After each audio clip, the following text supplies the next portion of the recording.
ಗ್ರಾಮದಲ್ಲಿ ಇಷ್ಟೊಂದು ವಿಜೃಂಭಣೆಯಿಂದ ಈ ಕೋಟಿ ಜಪ ಯಜ್ಞ ಕಾರ್ಯಕ್ರಮ ಮಾಡ್ತಾ ಇದ್ದಾರೆ. ಅದು ನಾವು ಹೆಚ್ಚು ಕಮ್ಮಿ ಈ ಕೋಟಿ ಜಪ ಯಜ್ಞ ಕಾರ್ಯಕ್ರಮ ಬರಲಾರ್ದ ಒಂದು 5 ವರ್ಷ ಆಗಿತ್ತು. 5 ವರ್ಷದಿಂದ ನಾವು ಗಂಗನಬೋದಲ್ದಾಗ ನಾವು ಬಂದಿದ್ದೆ. ಮೊದಲು ಸದಾನಂದ ಸ್ವಾಮಿಗಳಿದ್ದಾಗ ಮಾತ್ರ ನಾವು ಭಾಳ ಸಲ ಬಂದೀವಿ. 5 ವರ್ಷದ ಮೇಲೆ ನಾವೀಗ 6ನೇ ವರ್ಷಕ್ಕೆ ನಾನೀಗ ಬಂದಿಲ್ಲಿ ಭೇಟಿಯಾಗಿದ್ದು. ಈಗ ಅದಕ್ಕೆ ಅಪ್ಪವ್ರು ಅಂದ್ರೆ ನನಗೆ ಸಿದ್ದರಾಮಯ್ಯನವ್ರು ಕರೆಸ್ಬೋದು ಕೈ ನಮ್ಮನ್ನ ಇವ್ರನ್ನ ಕರೆಸ್ಬೋದು ಭಾಳ ಅಂತ ಭಾಳ ದೊಡ್ಡ ಮಾತು.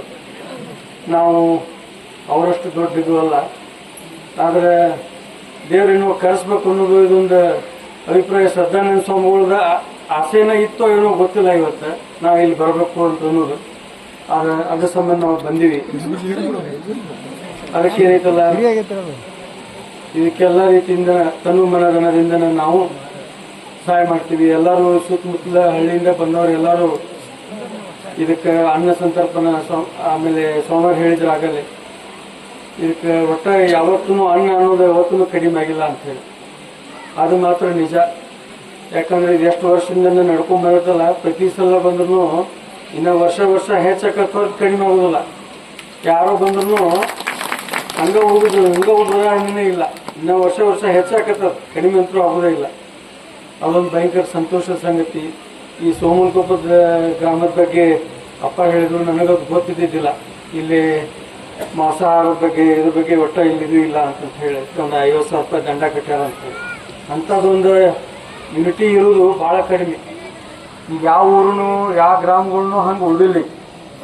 ಏನಿರಪ್ಪ, ಯಾರ್ಯಾರು ಏನೇನು ಮಾಡ್ತಾರೋ, ಎಲ್ಲೆಲ್ಲಿ ಕುಡಿತಾರೋ, ಎಲ್ಲೆಲ್ಲಿ ಬೀಳ್ತಾರೋ, ಅವ್ರನ್ನ ಯಾರನ್ನ ಕೇಳಿದ್ರೆ ಏನಾಗೋದಿತ್ತು ಅನ್ನೋ ಲೆಕ್ಕಕ್ಕೆ ಮಂದಿ ಐತಿ. ಅಂಥ ಟೈಮ್ನಾಗ ಈ ಊರಾಗ ಅಷ್ಟೊಂದು ಎಲ್ಲ ರೀತಿಯಿಂದ್ರೂ ಮಾಂಸಾಹಾರನ ಬಿಡಿಸಿ ಎಲ್ಲರೂ ಇಷ್ಟೊಂದು ಸುಧಾರಣೆ ಮಾಡಿರಪ್ಪ ಅಂತಂದ್ರೆ ಈಗ ಕರೆ ಇದೊಂದು ಗಿನ್ನಿಸ್ ದಾಖಲೆ ಅಂತನೂ ಹೇಳ್ಬೋದು. ಅದಕ್ಕೆ ಈಗ ಈ ಕಾರ್ಯಕ್ರಮನ ಉದ್ದೇಶಿಸಿ ಅಪ್ಪರು ಮಾತಾಡಿದ್ರು.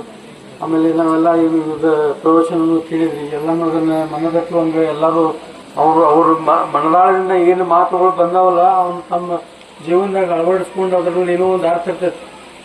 ನಮ್ಮ ಸ್ವಾಮೀಜಿಗಳು ಹೇಳ್ತಿರ್ತಾರಪ್ಪ ಅಂತಂದ್ರೆ ಅದಕ್ಕೇನೋ ಪ್ರತಿಯೊಂದು ಮಾತಿನಗೂ ಒಂದೊಂದು ಅರ್ಥ ಇರ್ತೈತೆ.